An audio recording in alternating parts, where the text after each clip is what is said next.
Assalamualaikum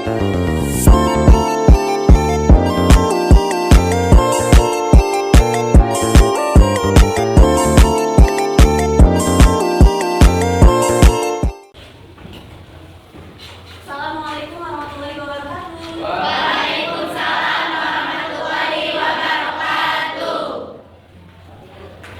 Apa kabarnya hari ini anak-anak? Alhamdulillah luar biasa. Allahu Akbar. Hatiku bahagia. Meski belum kompak ya, boleh Ibu minta berdiri? Boleh. Silakan berdiri.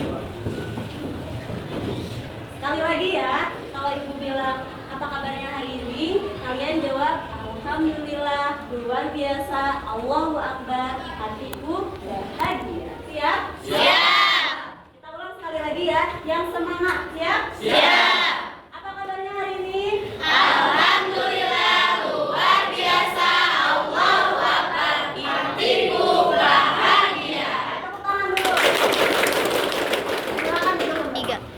Sebelum belajar, mari kita berdoa. Berdoa mulai. Bismillahirrahmanirrahim. Rabbi zidni ilma warzuqni fahma. Birahmatika ya arhamar rahimin. Rabbi shrahli sadri wa yassirli amri. Wahlul 'uqdatam min lisani yafqahu qawli. Oke, Ibu bisa terlebih dahulu ya. Aira hadir. Abad Gilang Lesti hadir. Irgi Sakit. Rani hadir. Tiara hadir. Jadi selebihnya hadir ya. Oke, baik. Ananda sekalian, alhamdulillahirabbil alamin. Wa nasta'inu ala umuri dunya waddin. Wassalatu wassalamu ala asrofil anbiya'i wal mursalin wa ala alihi wa sahbihi ajma'in. Amma ba'd. Alhamdulillah, pada kesempatan hari ini Allah mentakdirkan kita untuk bertatap muka kembali dalam rangka thalabul ilmi. Mudah-mudahan hari ini dengan semangat yang baru ya, kita bisa mendapatkan ilmu yang bermanfaat. Amin ya Allah ya Rabbal Amin. Minggu lalu kita sudah belajar tentang apa itu khulafaur Rasyidin. Apa itu khulafaur rasyidin? Silakan pasti. Apa?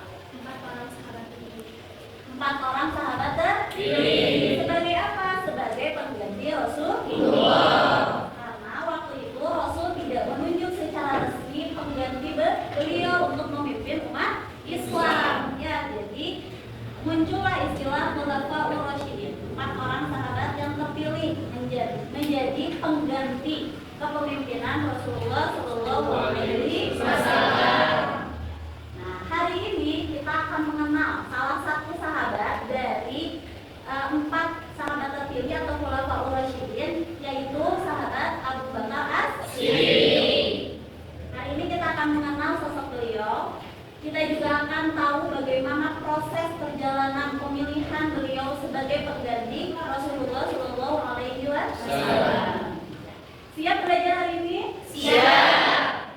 Ibu mohon Ananda sekalian luruskan niat bahwa datangnya Ananda hari ini ke sekolah adalah untuk cari ilmu. Dan cari ilmu itu adalah bagian dari ibadah. Kita mohon pertolongan kepada Allah agar proses pembelajaran hari ini Allah mudahkan, Allah kasih kemudahan kita untuk memahami materi yang akan kita pelajari hari ini. Siap anak-anak? Siap. Oke. Sebelumnya Ibu tanya, ada yang tahu nama asli Abu Bakar? Siapa tadi? Nama aslinya? Nama asli Abu Bakar As-Siddiq adalah Abdullah bin Abu Quhafa bin Murrah bin Lu'ay bin Ka'ab bin Walid bin Fihr. Ya betul. Nama aslinya itu bukan Abu Bakar, tapi Abdullah bin Abu Quhafa. Abu Bakar ini lahir pada tahun 573 Masehi di Mekah atau 2 tahun setelah tahun Gajah. Nah, tahun gajah itu adalah tahun kelahiran Rasul. Jadi Rasul terlebih dahulu, kemudian 2 tahun selanjutnya Abu Bakar lahir. Makanya Abu Bakar menjadi salah satu sahabat yang paling dekat dengan Rasul. Kenapa? Karena usianya juga tidak terlampau jauh, ya, hanya berbeda 2 tahun saja. Ya. Rasulullah dari kecil berteman dekat atau menjadi sahabat dekatnya Abu Bakar dari masa jahiliyah. Masa jahiliyah itu masa sebelum datangnya Islam. Ya. Nah, Abu Bakar sendiri sering menemani Rasul dalam perjalanan dagang ke negeri Syam. Ya.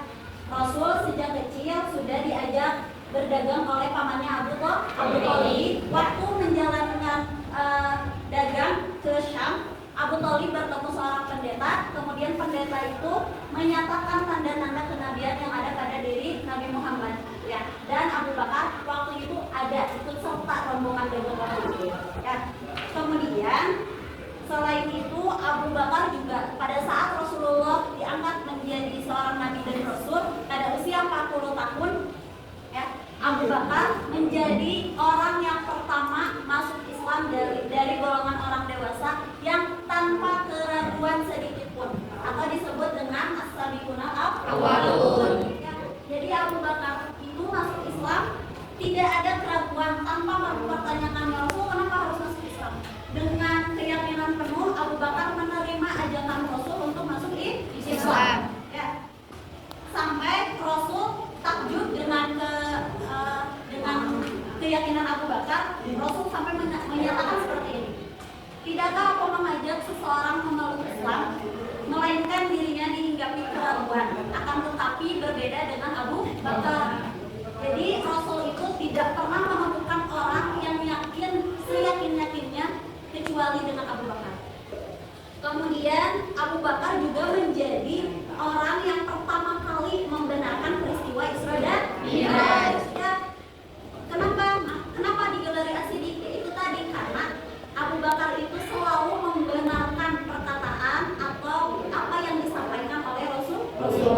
Ya, makanya digelari as-siddiq, benar atau orang yang membenar. Ya, bahkan hebatnya lagi Abu Bakar itu menjadi orang terpilih yang menemani Rasul saat Rasul hijrah ke Madinah. Ya, Abu Bakar menjadi pelindung penolong ketika bersembunyi di gua Tur. Ya, Abu Bakar sampai dikisahkan dalam satu kisah ketika Rasul mau masuk ke gua itu untuk bersembunyi dari kejaran kaum kafir Quraisy. Abu Bakar masuk terlebih dahulu untuk memastikan keamanan gua tersebut. Ya, sampai Abu Bakar ketika ada lubang yang di dalamnya ada binatang, Abu Bakar menutupinya dengan kakinya sehingga kaki beliau digigit agar Rasulullah tidak terkena bahaya dari gigitan binatang tersebut. Nah, peristiwa ini diabadikan dalam Al-Quran surat At-Taubah ayat 40. Ada kata Al-Quran yang sangat memorable, gitu ya, yang jadi pengingat bagi diri kita bahwa la tazal innallaha ma'ana. Itu perkataan sahabat, yang perkataan Abu Bakar kepada Rasul. Jangan takut, sesungguhnya Allah itu akan bersama kita. Meskipun Rasul saat itu keadaannya dikejar orang kaum kafir Quraisy karena mau dibunuh, ya, sehingga Abu Bakar melindungi Rasul. Ya. Kemudian Abu Bakar itu tidak pernah absen dalam peperangan untuk memenangkan umat Islam. Ya, jadi Abu Bakar selalu ikut. Ya. Kemudian Abu Bakar juga pernah menjadi pemegang ar-rayah. Ada yang tahu ar-rayah? Kasih tahu ya. Ar-rayah itu adalah panji Islam atau bendera Islam yang menjadi simbol kekuatan, ya, yang menjadi simbol kekuatan umat Islam, ya, dalam perang Tabuk. Jadi Abu Bakar itu menjadi pemegang panji Islam dalam perang Tabuk, ya. Kemudian Abu Bakar juga saking dipercayanya Rasul pernah menjadi pemimpin rombongan haji di tahun 9 Hijriah dan mendekati akhir usianya. Abu Bakar juga pernah diperintahkan oleh Rasul untuk menggantikannya sebagai imam sholat, ya, karena sifat Abu Bakar yang dipercaya oleh Rasul, sehingga Rasul pun memerintah Abu Bakar untuk menjadi imam sholat ketika beliau sakit ya. Sampai di suatu keterangan dikatakan bahwa Abu Bakar menyerahkan seluruh hartanya untuk perjuangan Islam ya. Jadi satu-satunya sahabat yang menyerahkan seluruh hartanya tanpa pikir panjang, tanpa memikirkan dirinya, tanpa memikirkan hari esok, itu hanya Abu Bakar. Setelah kita bahas biografi Abu Bakar, kita sudah mengenal siapa itu Abu Bakar. Kita akan masuk bahasan bagaimana Abu Bakar diangkat menjadi seorang khalifah. Pengangkatan Abu Bakar menjadi khalifah itu bermula dari kabar wafatnya Rasulullah SAW di usia 63 tahun. Ya. Nah, di sisi lain umat Islam juga bimbang, siapa nih sosok selanjutnya yang akan melanjutkan kepemimpinan Rasulullah. Akhirnya ya, ada pertemuan di Sakifah Bani Sa'idah ya, di Sakifah Bani Sa'idah. Kemudian ketika rapat itu, kalau sekarang dibilang rapat atau musyawarah itu berlangsung gitu ya, datang juga dari kaum muhajirin. Akhirnya Abu Bakar bilang dalam forum musyawarah tersebut, intinya saya hendak memajukan Umar bin Khattab dan Abu Ubaidah menjadi pengganti Rasul. Akan tetapi bagaimana respon Umar? Respon Umar langsung memegang tangan Abu Bakar dan bilang bahwa bagaimana mungkin engkau menunjuk saya sedangkan Rasul saja ketika menjadi imam sholat lebih percaya engkau. Ingat kan ketika Rasul tadi sakit, jadi imam sholatnya siapa? Abu Bakar. Makanya Umar meminta pada Abu Bakar, engkau saja, mana mungkin saya menggantikan orang yang lebih dipercayai oleh Rasul. Akhirnya waktu itu terjadi kesepakatan di Sakifah ya. Di Sakifah itu terjadi kesepakatan untuk membaiat Abu Bakar menjadi pengganti Rasulullah. Sampai di sini paham?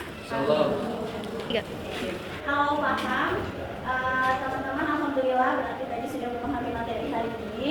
Ibu minta boleh satu orang dari perempuan dan satu orang dari laki-laki untuk sedikit menyimpulkan apa yang kita pelajari hari ini. Ada yang siap dari laki-laki, satu orang biografi Abu Bakar? Silakan nanti maju ke depan.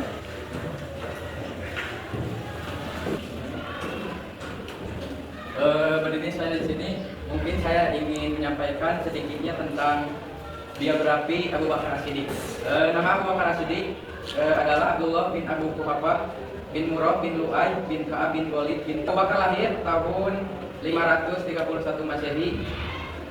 Abu Bakar beda 2 tahun dengan Rasulullah SAW. Masa kepemimpinan Abu Bakar As-Siddiq adalah tahun 632 sampai 634. Mungkin sekian biografi Abu Bakar. Terima kasih tadi silakan kasih tepuk tangan. Dari perempuan tentang pengangkatan Abu Bakar menjadi khalifah. Silakan maju ke depan, Lesti. Setelah teman saya menjelaskan biografi Abu Bakar As-Siddiq, saya akan menjelaskan proses pengangkatan Abu Bakar. Proses pengangkatan Abu Bakar tersebut yang dihadiri oleh dua kaum, yang pertama kaum Ansor, yang kedua kaum Muhajirin, yang bertempatnya di Sakifah Bani Sa'idah, yang dihadiri oleh Abu Bakar, Umar bin Khattab, Abu Ubaidah. Maka selesailah pembaiatan Abu Bakar menjadi pengganti Rasulullah SAW. Sekian dari saya. Boleh Ibu perkuat lagi, jadi Abu Bakar itu merupakan sosok kepercayaan Rasul dari sejak kecil sampai beliau wafat. Abu Bakar menjadi orang yang pertama yang menggantikan Rasul sebagai pemimpin umat Islam.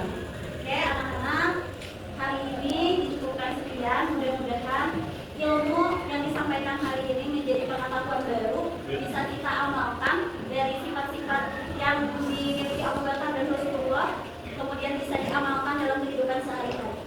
Untuk itu kita akhiri pembelajaran hari ini dengan melafalkan hamdalah dan doa kita berdoa. Alhamdulillahirabbil alamin. Subhanallahumma wa bihamdika asyhadu an la ilaha illa anta astaghfiruka wa atubu ilaik. Terima kasih. Assalamualaikum warahmatullahi wabarakatuh. Waalaikumsalam.